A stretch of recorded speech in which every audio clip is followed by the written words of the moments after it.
नमस्कार. आज मी बनवला होता शेवयाचा उपमा. खूप मस्त भन्नाट चवीचा होतो.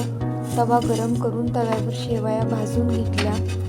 छान कुरकुरीत दिसतोपर्यंत भाजून 2-1 मिनटं छान शेवया परतून ताटामध्ये काढून घ्यायचा.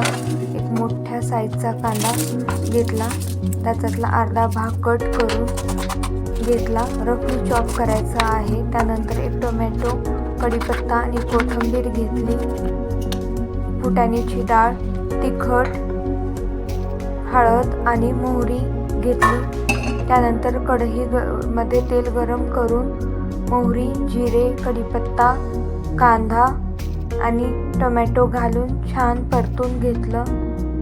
त्यानंतर त्यामध्ये हळद पावडर, फुटाण्याची डाळ, लाल तिखट, कोथिंबीर घालून छान मिक्स करून घ्यायचं आहे. त्यानंतर शेवया घालून छान 2-1 मिनटं तेलात छान परतून द्यायच्या आहेत. या पद्धतीने उपमा केला तर तो चिकट आणि चिवट होत नाही. अशाच नवनवीन रेसिपीसाठी चॅनेलला सबस्क्राईब नक्की करा. आपण याला 5-1 मिनटं छान वाफवून घेऊयात.